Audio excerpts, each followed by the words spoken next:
I was arrested for streaking at a golf tournament. The man dressed up as a tree right behind me, slowly crossing the road, kind of holding up traffic. He's coming at us with a large piece of equipment that could crush easily all of us. Put your hands up. Do it now. I know you're not a plant. Slowly. Drop that. This dude is butt-ass naked. What the Place your hands behind your back. For what? Place your hands behind your back. For what? Because you're going to jail. Come on. For what?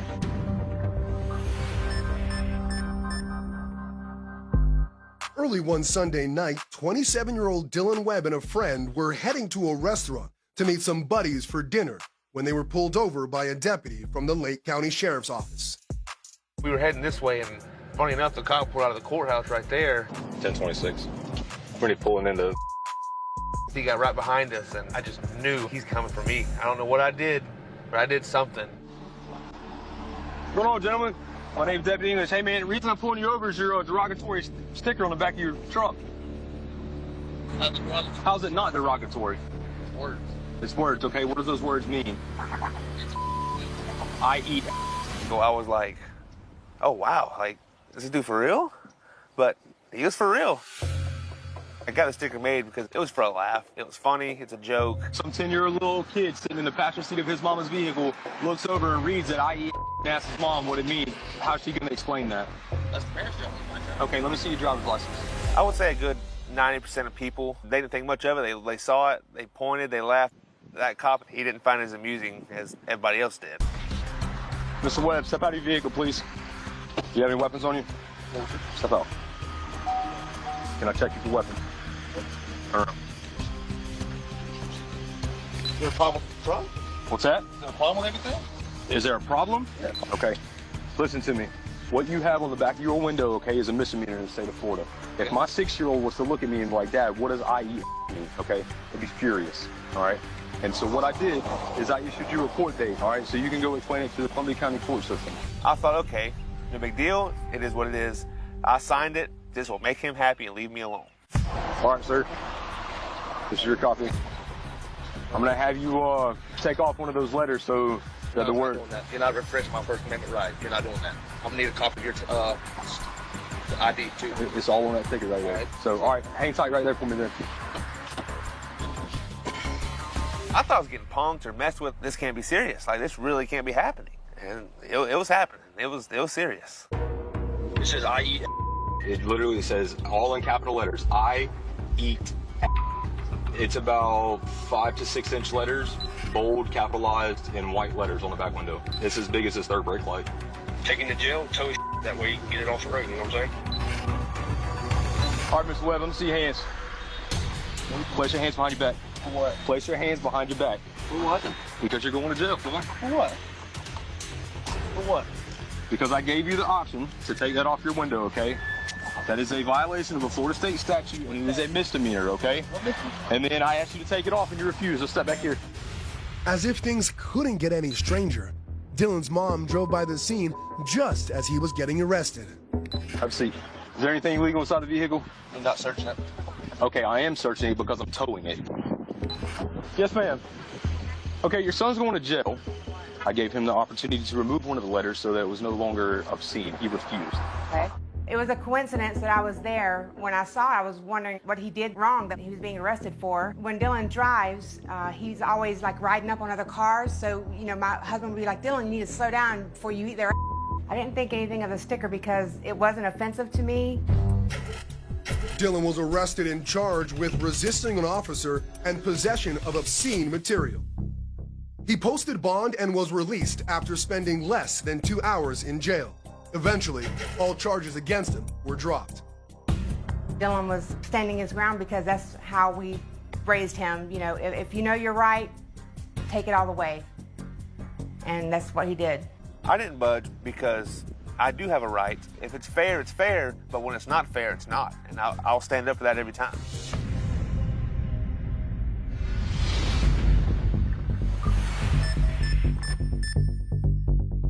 Earlier in the evening, we were watching a movie, laughing, cracking jokes. You know, we had the fireplace going, we had some s'mores going. After enjoying a fun night with his family, Ibrar Khan heard strange noises coming from inside his house and called the Montgomery County Sheriff's Office. I'm like, what the hell is going on? Someone's trying to break into my house or something. But after officers searched the house inside and out and didn't find anyone or anything out of the norm, they left. At that point, my family's also like, we don't know if it's an animal, it's probably a raccoon, a cat. You know, this is I'll go back to sleep. Then, about 2 hours later, Ibrar heard strange noises again and called police back to the house. I start going closer into the walls, and I'm trying to hear. I'm trying to listen, and I start hearing it again. This time, police did hear the noises coming from inside the wall. Unsure how to proceed, they called the local fire station for assistance. I heard the radio dispatch to assist the police. So I drive over there, walked inside to this family's house, and they pointed me out to the chimney. I could hear the noise, I could hear the voices. And I laid down and I moved the damper out of the way. And I looked up, and when I did that, I was faced with 10 toes and 2 feet. I've never seen a person inside of a chimney firsthand. They said they saw someone in there. And they said, oh my God, someone's stuck in there. How the hell do we take him out of here? It's only 12 inches square.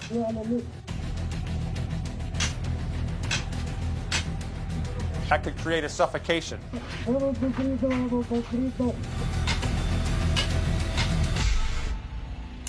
God bless these guys. They took an hour and a half doing this, brick by brick, hitting the wall, just trying to get this guy out. We don't recognize him. We don't know who he is. We don't know where he came from, what he was doing here, why he came here, why he was so adamant at trying to break into our home. After the rescue was complete, Ibrar and his family were left with a very large hole inside their living room. Juan Jose Buesa Vieira was taken to the hospital and treated for minor injuries. He was charged with burglary of a dwelling in the 4th degree, pled guilty, and was sentenced to 12 months of probation.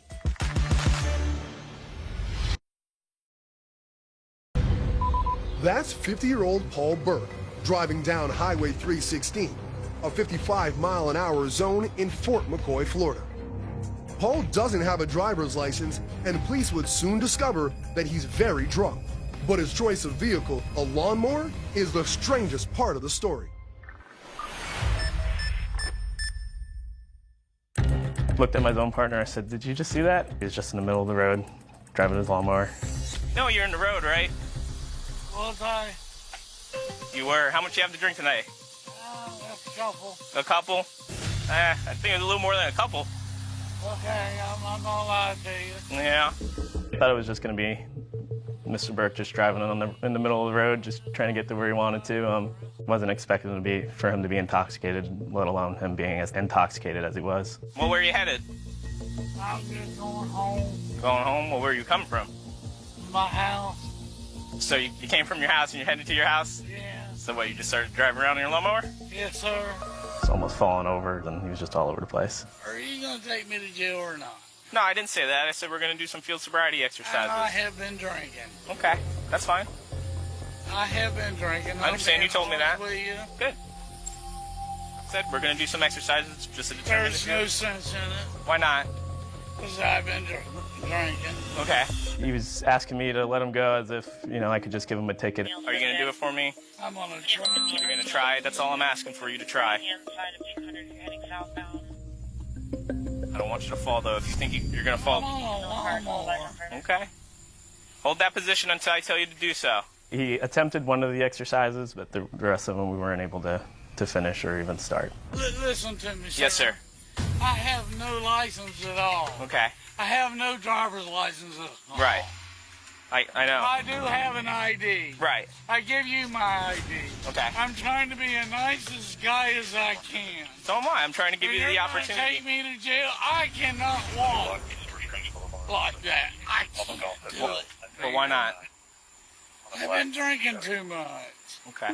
Well, you got to understand. I gotta determine based off what you've shown me so far in the exercises we've done, whether or not I take you to jail for that. I understand that, sir. Right. I really understand. So these exercises are to determine whether or not you're I have had maybe a little too much to drink. Okay. Tonight. And you're operating a motor vehicle essentially on We're on the side of the road. You weren't on the side. I observed you in the middle of the road. Well, can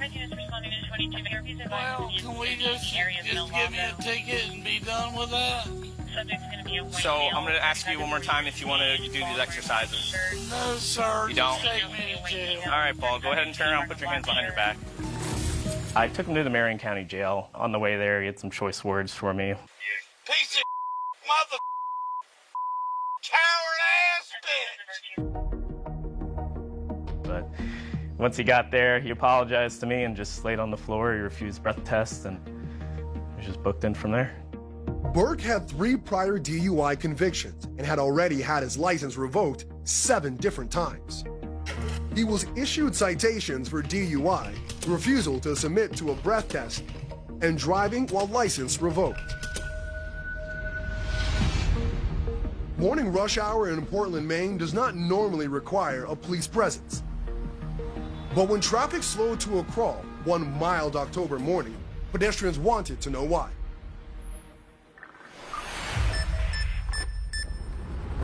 Hey everybody, so I am here on High Street at the intersection of High Street and Congress Streets where there's a man dressed up as a tree right behind me, slowly crossing the road, holding up traffic.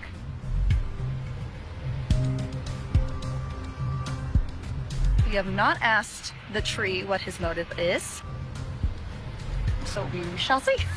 But Tree Man wasn't talking, and Portland police arrested the silent sapling for obstructing a public way and released him on $60 bail. His story intrigued the masses.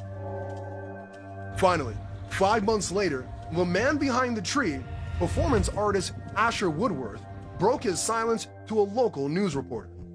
So I was meditating to just sort of clear my mind, and the vision for this performance just kind of appeared. My intention wasn't really to block traffic. My intention wasn't necessarily to slow anybody down. My intention was simply to walk slowly and to see what happens. The fact that it was picked up and it went viral was not an aspect of the performance that I was ready for. Anytime you can make someone smile or just sort of pop them out of their kind of everyday prosaic mode, I think it's a fantastic thing to do. It's unknown whether Woodworth was ever charged with a crime due to a Maine law that prohibits the release of confidential records.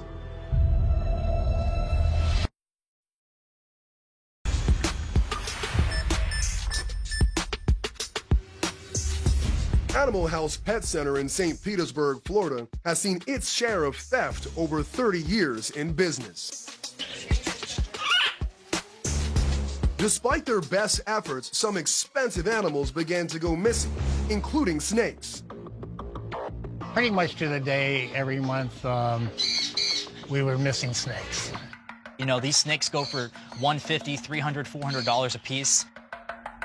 The owners, Steve and John Silk, continuously check their surveillance footage in search of answers.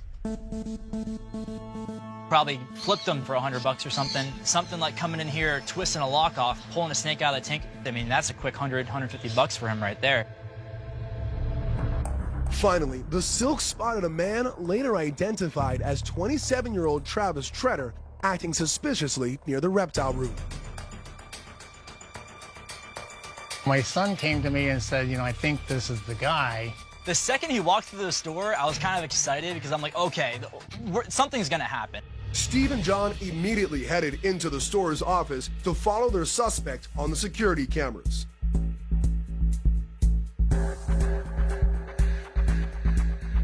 Kept watching and watching and watching, and after, you know, several minutes went by. And sure enough, he had walked right up to the cage, looked over his shoulder a few times towards the register, and in one quick motion just kind of twisted the lock off the cage, reached in, grabbed 2 pythons, and dropped them right in his pants. The Silks watched as Treader stole snakes very similar to the ones that had previously gone missing from the store. I can't wait till let's go get him. It's in his pants. Sorry, kid, you ain't leaving. You got my snake, you got other snakes. As Steve confronted Treader, John recorded the interaction on his cell phone. John? Yeah. Man, I'm telling you right now. No, stop. Locking the door. I'm locking that door. Stop. I'm locking the door. Locking the door. Lock the door. I'm locking that door. He broke loose, hit the front door. Stop. No, sorry. Man, stop. Please. Had him in a chokehold, I thought would slow him down, but it didn't. Meanwhile, watching all of this unfold was Roosevelt Kimball, an active duty Army veteran who was waiting at the counter to pay for dog food. I can't. Yeah, we do. Yeah. I can't breathe. Yes, you can. I just stepped in and asked those guys if they have any zip ties in the store, in which they did. I made a pair of flex cuffs with the zip ties. I put them on the gentleman. Give me your other hand. Put your other hand behind your back now. And then we proceeded to take him to the back office and wait for law enforcement to come. He's still there? Please call somebody. I'll call somebody when we get down there to the police. Don't you start nothing crazy now. St. Petersburg police soon arrived and Treader was arrested. He pled guilty to petty theft and resisting a merchant and was sentenced to 123 days in jail. He was also ordered to pay $450 in fines and court fees. The snakes were safely returned, unharmed, to their tanks and eventually sold to new owners. And for any would-be thief casing this pet emporium, Roosevelt has a bit of advice. Don't steal from the animal house because they will lock the doors. Everybody in the store will jump on you at the same time. And if you are gonna steal a snake, you probably shouldn't put it down in front of your pants. Meet Tamara and Rob Bertrand, owners of Northwest Escape Experience in Vancouver, Washington, and victims of a very strange and ironic crime. An escape room is a live-action game where you're put into a certain environment where you are immersed into a story and you search for clues that lead to puzzles. You solve those puzzles and eventually it leads to your escape. Typically, escape rooms are booked by groups of friends or co-workers for a fun night out. But early one morning, before the Bertrands had even opened for the day, 41-year-old Rye Wardlaw broke in by himself and he broke the doorknob off of the back door. He was rummaging around the building, eventually realized, okay, I need to get out of here, but he had broke the lock on the back door, so he couldn't get out that way. It's almost like he was playing an escape room and he didn't even know it. He had no idea where he was, and when he realized he was stuck, decided to call 911. 911? Yeah, someone broke into my house. I'm using my work phone because I don't have my cell phone. What address? 7209. The building started with northeast, southeast, 178th Street, space 29. The address you're giving me isn't showing up on our maps. Is there a name of the place? Mobile Home Park, space 21. I don't know. Okay, if you don't know where you live, how are we supposed to figure it out? It's okay. I'll find my phone. So, hello? He was trying to convey that he was living in a mobile home park and that somebody was trying to break into his place and he couldn't find his cell phone. So he came here where he worked and was using the phone to call 911. It's unclear whether Wardlaw was trying to trick them into helping him get out of the building, but Vancouver PD traced the call to Northwest Escape Experience. But Wardlaw eventually found a way to bust open the broken back door, finally escaping just moments before officers arrived. But he didn't get far. Police saw Wardlaw suspiciously lurking near the crime scene. Then, during questioning, he accidentally dropped a mobile phone, which it was soon discovered belonged to the Escape Experience. We invented this place as a way for people to leave the real world behind. So to have the real world force its way in, it was just very scary, very scary. I'm still dealing with the effects of being broken into. When I walk into the back room where it's dark, I get those lights on as quickly as I can to make sure that there's no one back there. Wardlaw pled guilty to burglary, malicious mischief, and theft. He was sentenced to 4 months in jail for the burglary charge in order to pay almost $800 in restitution to escape experience for the damages he caused to the business. For the malicious mischief and theft charges, he was sentenced to 364 days in jail, but was given a 2-year suspended sentence.